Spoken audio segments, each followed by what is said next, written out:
some criticized Vladimir Putin's regime and his regime's blatant intolerance of gay rights, artistic freedom, freedom of speech, and human rights in general. Boo, that is right, boo. I was shocked and outraged when I heard about this, and I spoke about it openly on stage the next night during my show. And for this, I received several death threats, and suddenly my security guards tripled in number. From there we went to St. Petersburg, where another atrocity was taking place. My show was being advertised and damned by the same regime for being a gay show. Yeah, and for promoting homosexuality, which I have been known to do.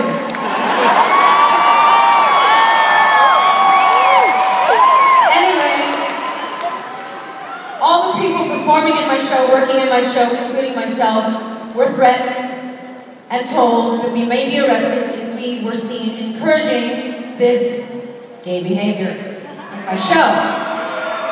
Needless to say, I did not change one moment or second of my show.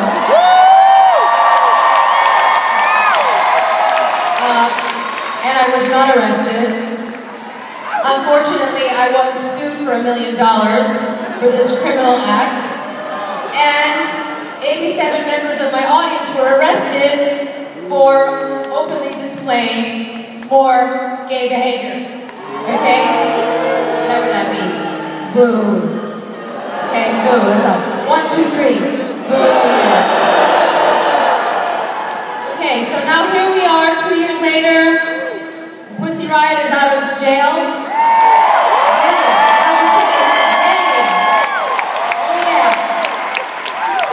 Thanks not only to Amnesty International's 220,000 efforts, but from millions of voices, actions, and demonstrations around the world from people who care about human rights.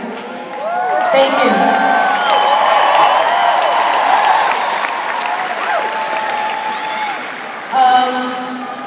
And that's why we are all here tonight, everybody, to celebrate human rights, correct? But isn't it strange that we have the phrase human rights in our lexicon? Because it's not something we should have to fight for. I mean, the right to be free, to speak our minds, to have an opinion, to love who we want to love, to be who we are, do we have to fight for that? That's bullshit. Boo. Now we say boo. Boo. Alright? I've always considered myself a freedom fighter since the early 80s, when I realized I had a voice and I could sing more than songs about being a material girl or feeling like a virgin. And I have definitely paid for and been punished for speaking my mind and for sticking my neck out for this kind of discrimination. But that's okay. When I realized, when I went to Russia and saw what was going on with Pussy Riot in this trial, and what was going on with the gay community, was how lucky I was and am to live in a country where I can speak my mind. Where I can, yes, I know, America's not perfect, it's true, but I can speak my mind. I can criticize the government. I can speak out against religious fundamentalists. Okay? And I don't have to fear being thrown in jail. Not yet anyway. I do not take this freedom for granted, and neither should you. Okay? So, the two members of Pussy Riot that I'm about to introduce do not have this right in the country they come from. They do not share this freedom with me, so they must be commended for their courage and for their fearlessness. Hey, that was good day. You can do better than that. They must be commended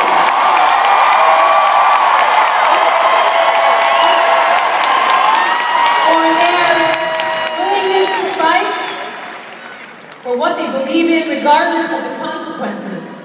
I can only imagine the injustices that they had to endure during their 2 years in separate penal colonies, and I know that they do not regret their choices or their decisions, and that they would make this sacrifice again. Can I get a hell yeah? So, it's time for the rest of the world to be as brave as Pussy Riot, to stand up against people like President Putin, other leaders and organizations that do not respect human rights and perpetuate oppression, discrimination, and injustice of any kind. Boo. We all have a moral obligation to stand up for anyone that's being persecuted, whether it's down the street from us or on the other side of the world. Hell yeah! So, a big thank you to Amnesty International for their endless support of this very important issue. And finally, and at last, it is my privilege and my honor, ladies and gentlemen, to introduce Masha and Nadia from Pussy Riot.